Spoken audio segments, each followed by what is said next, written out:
નમસ્કાર મિત્રો, જોબ સરકારી યુટ્યુબ ચેનલમાં તમારું હાર્દિક સ્વાગત છે। તો મિત્રો, આજે આપણે ફરી એક સરકારી નોકરીની માહિતી આ વિડીયોમાં જોવાના છીએ।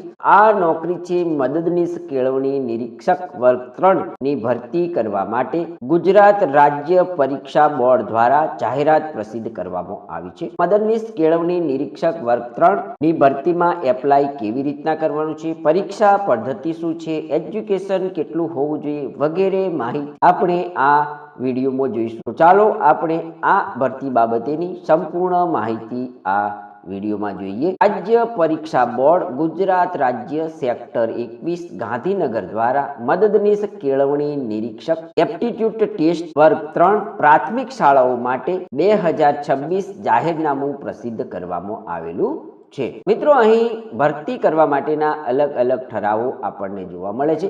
આપણે અહીં મુખ્ય બાબતો આ ભરતી બાબતેની અને અરજી કેવી રીતના કરવાની છે તેની માહિતી મેળવીશું। મદદનીશ કેળવણી નિરીક્ષક માટે સીધી ભરતીથી નિમણૂક મેળવવા માટે નિયત લાયકાત ધરાવતા ઉમેદવારો માટે મદદનીશ કેળવણી નિરીક્ષક રાજ્ય પરીક્ષા બોર્ડ ગુજરાત રાજ્ય ગાંધીનગર દ્વારા લેવા માટે નીચેની વિગતે આથી જાહેરનામું પ્રસિદ્ધ કરવામાં આવે છે। સદર કસોટી પરીક્ષા બોર્ડના આયોજન અને અમલીકરણ હેઠળ નક્કી કરેલા જિલ્લાઓમાં જિલ્લા શિક્ષણ અધિકારી શ્રીઓના સંચાલન હેઠળ લેવામાં આવશે।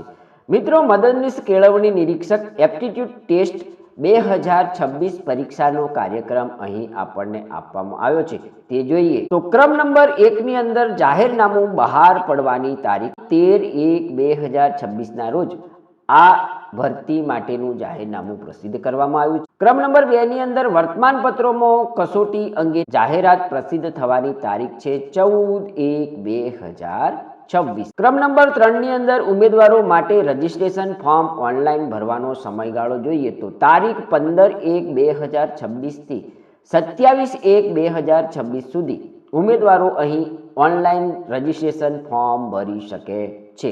ક્રમ નંબર 4 ની અંદર જોઈએ તો નેટ બેન્કિંગ મારફતે ફી ભરવાનો સમયગાળો 15/1/2026 થી તારીખ 28/1/2026 સુધીમાં એમની પરીક્ષા ફી નેટ બેન્કિંગ દ્વારા ભરી શકે છે।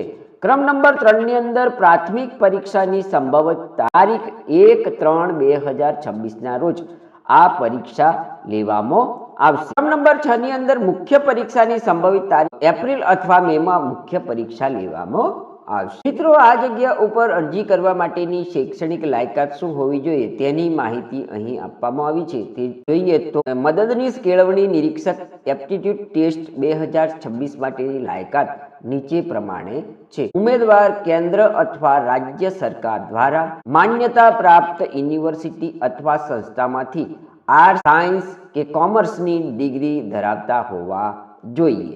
આ ઉપરાંત ઉમેદવારોએ પીટીસી અથવા બીએડ કરેલું હોવું જોઈએ। આ પરીક્ષામાં અરજી ફોર્મ ભરવા માટે અનુભવ કેટલો હોવો જોઈએ તેની માહિતી અહીં આપવામાં આવી છે। તો ઉમેદવારે કોઈ પણ માન્ય granted, non granted, private primary school અથવા upper primary school, secondary school, higher secondary school અથવા પ્રાઇમરી એજ્યુકેશન અધ્યાપન મંદિરો, ડિસ્ટ્રિક્ટ ઇન્સ્ટિટ્યૂટ ઓફ એજ્યુકેશન જેવી સંસ્થાઓમાં 5 વર્ષનો ટીચિંગ એક્સપિરિયન્સ ધરાવતા હોવા જોઈએ। મિત્રો, ઉમેદવારને પ્રાથમિક કોમ્પ્યુટરનું જ્ઞાન પણ અહીં હોવું જોઈએ। તો આ જગ્યા ઉપર અરજી કરવા માટેની વય મર્યાદાની વાત કરીએ તો ઉમેદવારની વય 42 વર્ષથી વધુ હોવી જોઈએ નહીં। અહીં મિત્રો SC, ST, SCBC, EWS ના ઉમેદવારોને સરકારશ્રીના નિયમ પ્રમાણે ઉંમરમાં છૂટછાટ મળવા પાત્ર થશે। કસોટીનું માળખું આપણને આપવામાં આવ્યું છે તે જોઈએ તો આ પરીક્ષા 2 ક્રમિક તબક્કામાં લેવામાં આવશે। એટલે કે પ્રથમ પરીક્ષા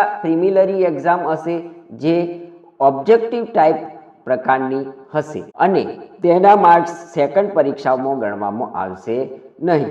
બીજા સ્ટેપની અંદર મેન એક્ઝામ હશે, તેની અંદર એક પેપર તમારું ઓબ્જેક્ટિવ ટાઈપનું હશે અને બીજું પેપર એ તમારે વર્ણનાત્મક લખવાનું રહેશે। મિત્રો, અહીં તમને પ્રાથમિક પરીક્ષાનું સ્વરૂપ આપવામાં આવ્યું છે તે જોઈએ તો પ્રાથમિક કસોટી 2 ભાગમાં રહેશે। ભાગ 1 માં 50 પ્રશ્નો 50 ગુણ તથા ભાગ બી માં 150 પ્રશ્નો 50 ગુણ 150 ગુણના રહેશે।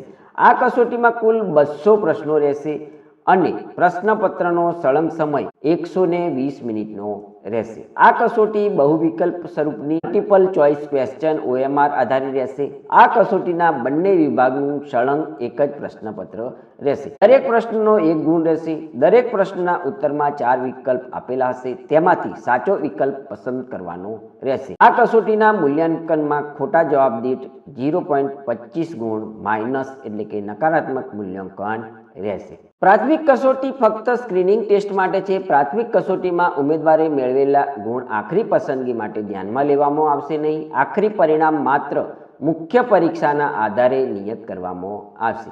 હવે મિત્રો અહીં મુખ્ય પરીક્ષાનું સ્વરૂપ આપણને આપવામાં આવ્યું છે તે જોઈએ તો પ્રાથમિક કસોટીમાં કટઓફ કે તેથી વધુ ગુણ મેળવનાર ઉમેદવારો માટે મુખ્ય કસોટી યોજાશે, જે વર્ણનાત્મક અને હેતુલક્ષી સ્વરૂપની રહેશે. ઠરાવની જોગવાઈ મુજબ કેટેગરી વાઇઝ જગ્યાના 7 ગણા ઉમેદવારો મુખ્ય પરીક્ષા માટે લાયક ગણાશે. મુખ્ય કસોટીમાં 2 પેપર રહેશે. પેપર 1 100 ગુણનું વર્ણનાત્મક પ્રકારનું અને પ્રશ્નપત્રનો સમય 3 કલાક એટલે કે 180 મિનિટનો રહેશે. પેપર 2 માં હેતુલક્ષી કુલ 100 પ્રશ્નો, 100 ગુણ માટેના પ્રશ્નપત્રનો સળંગ સમય 60 મિનિટનો રહેશે.